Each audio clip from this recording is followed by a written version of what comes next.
ఇంకేం ఎక్స్పీరియన్సెస్ అయ్యాయి మీకు? అంటే ఈ ఇండస్ట్రీలో ట్రావెల్ చేస్తూ ఒక న్యూ కమర్ కమింగ్ ఇన్, మనం రకరకాల ఇప్పుడు మలయాళం ఇండస్ట్రీది కూడా ఇష్యూ మీరు చూస్తున్నారు. కరెక్ట్ కరెక్ట్ అంటే కొత్త వాళ్ళకి ఎస్టాబ్లిష్ అవుతున్న యాక్టర్స్కి అందరికీ కూడా ఈ కాస్టింగ్ కౌచ్ అని రకరకాల ఇబ్బందులు, అంటే సటిల్గా అవ్వచ్చు, డైరెక్ట్గా అవ్వచ్చు. ఇప్పుడు ఇది ఫ్లేర్ అప్ అయింది కాబట్టి I'm daring to ask you, what was your true experience? అంటే మీరు కూడా డిడ్ కమ్ అక్రాస్ ఉన్నారా అట్లా అలాంటి వ్యక్తులు? కొంచెం ఇండైరెక్ట్గా హింట్స్ ఇచ్చో లేకపోతే this is the way it goes అని చెప్పే ప్రయత్నం చేసిన సందర్భాలు ఉండుంటాయి. Definitely, as I told in the initial stages I don't know how this works. అంటే ఇది ఎలా, అంటే ముందుకు ఎలా తీసుకెళ్ళాలి ఏంటి అనేది ఒక ప్రాపర్ కరికులం లేదు కాబట్టి జనాల్ని కలిసే బట్టి అది అర్థం చేసుకోవడానికి కూడా కొంచెం టైం పట్టేది, what they are trying to ask అనేది. తర్వాత the way I responded or with the way I presented, వాళ్ళకి అర్థమైపోయింది that I don't work how they want me to work in that particular way. So స్టార్టింగ్లో కొంచెం నా innocence వల్ల maybe I was asked for approached in few places, but దాని తర్వాత పెద్దగా people understood that I have my own way of working. ఈ approach అవ్వడం Kalpika, I mean of course మీరు నేను నేమ్స్ చెప్పమని మిమ్మల్ని పెట్టాను, బట్ అప్రోచ్ అవ్వడం అనేది సటిల్గా అవుతుందా, డైరెక్ట్గా ఎవరి చేత పంపిస్తారా మెసేజ్, ఎలా జరుగుతుంది?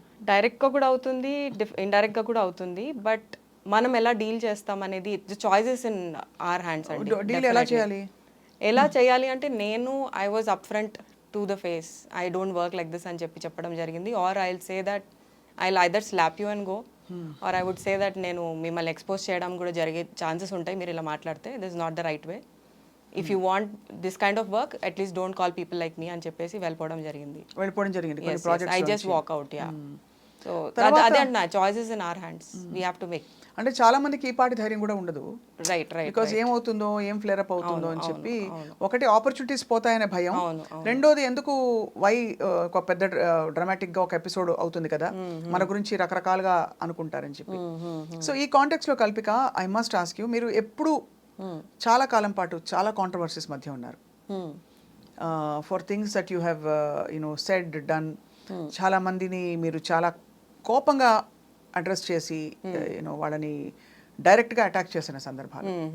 ఎలా జరిగింది అదంతా, ఎందుకు జరిగింది అది? YS Kalpika Ganesh always in news. నేను ఎప్పుడు బిలీవ్ చేసేది ఏంటంటే, ఇంటర్వ్యూస్ కూడా నాకు పెద్ద నేను ఇచ్చేదాన్ని కాదు, ఎందుకంటే I always believe the work should speak more than words. So నేను ఎప్పుడు అలాగే I use to travel with my work అంతా. But of late what happened, I think you know being part of an industry which is very unpredictable in a way, very uncertain in a way. So అందంతా uncertainty వల్ల ఒక తెలియకుండా ఒక మనకు ఒక inbuilt trauma అనేది build అవుతూ ఉంటుంది.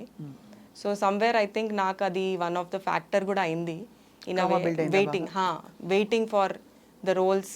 అంటే నాకు నచ్చే రోల్స్ నాకు రావాలి, నాకు ఇలాంటిదే చేయాలి, సో ఇలాంటి ఎందుకు రావట్లేదు, నేను ఇంకా ఏమేం చేయాలి to you know reach there, what is going wrong అనేది, ఆ థాట్ ప్రాసెస్ అనేది ఎక్కువ బిల్డప్ అయి ఉండేది. But then where I'm going wrong కానీ like why I'm not able to make it through అనేది చాలా ఒక బిల్డప్ ట్రామాలా ఉండేది. అండ్ ఈవెన్ జనాల్ని కలవడం, వై రిజెక్షన్స్ ఎందుకు వచ్చేది అంతా, they don't come and tell us why you are not selected for a particular role అని అంతా. So reaching different people all the time, not giving up. I've been doing that. I've been very patient. Fortunately, I got to work with a lot of newcomers and very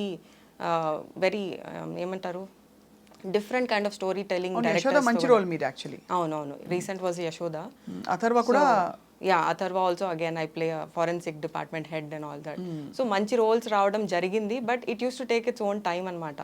అది ఎందుకు అయ్యేది అంటే, నేను కొంచెం చూసి ఉండేదాన్ని, ప్లస్ నాకు because నేను చాలా చూసి ఉన్నాను కాబట్టి రావడం కూడా it use to take time. ఈ ఆస్పెక్ట్ ఏమన్నా మీరు ఫ్రాంక్గా ఓపెన్గా నో చెప్పడం, నేను ఈ రూట్లో అంటే ఒక ఇంపాక్ట్ చేసిందంటారా మిమ్మల్ని? లేదు, ఒక లెవెల్ వరకు ఏమైందంటే, నేను సైడ్ యాక్టర్గా చేయడం లేకపోతే క్యారెక్టర్ ఆర్టిస్ట్గా చేయడంతో కొన్ని రిజెక్షన్స్ రావడం ఎందుకు జరిగిందంటే, ఈమె హీరోయిన్ కన్నా బాగుంది, హీరోయిన్ కన్నా బాగా మాట్లాడుతుంది, హీరోయిన్ కన్నా టాల్ ఉంది అని చెప్పేసి సైడ్ లైన్ చేయడం జరిగింది.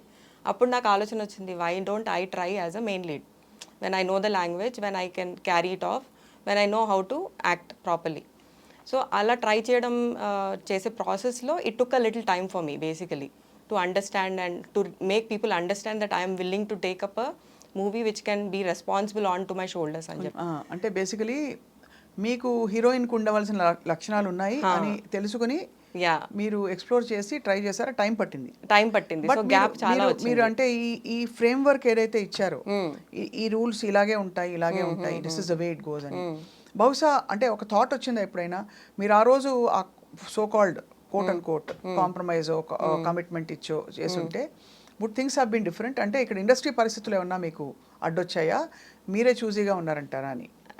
మేజర్గా నేనే చూజీగా ఉన్నాను అని చెప్తాను. బికాజ్ నాకు ఉమెన్ ఎంపవర్మెంట్ బేస్డ్ మూవీస్ చేయాలని చాలా ఉండేది. ఇట్ వాజ్ నాట్ లైక్ వచ్చామా స్క్రీన్లో కనిపించామా సాంగ్స్ చేసామా అలా. I didn't wanted to be a doll in front of the camera. I just wanted to speak more for the general issues, మన జరిగే issues కానీ బయోగ్రఫీ బేస్డ్ కానీ లేకపోతే ఇంటెలిజెంట్ ఎడ్యుకేటెడ్ రోల్స్ కావాలి. రైట్ అలాంటివి అనుకున్నా. కాబట్టి అది రాయడం చాలా తక్కువ కదా. ఈ మధ్య హిందీలో మలయాళంలో తమిళ్లో ఎక్కువ జరుగుతుంది. తెలుగులో కూడా I think they are picking up with the pace of coming up with realistic kind of characterisations and all that. So ఈ ట్రామా వల్ల మీరు సో ఆ ట్రామా ఒకటి తెలియకుండా ఒక బిల్డప్ అయింది. అండ్ దెన్ ఐ హ్యాడ్ కొన్ని పర్సనల్ విషయాలు జరగడం అయింది. ఆ పర్సనల్ విషయాలు అందరికీ జరుగుతుంది, నేను కాదన్ను. But I think I came out in a way where it should not be. అంటే ఒక సోషల్ మీడియా ప్లాట్ఫామ్లో కానీ ఒక పబ్లిక్ ప్లాట్ఫామ్లో కానీ దాన్ని అవుట్బర్స్ట్ రావడం అనేది నేను చేసింది మైనస్ అనిపించింది. సో ఇట్ ఈస్ నేను ఎలా చెప్పాలి అంటే తెలియకుండా ఒక డిప్రెషన్ స్టేజ్కి వెళ్ళిపోయాను. అండ్ ఒక 6 months was a very heavy experience in my whole life. Like my 37-38 years of my life was dismantled in 36 months. ఎందుకంటే నాకున్న 360 degrees పీపుల్ మీద ఎఫెక్ట్ అయింది. It's not one particular person.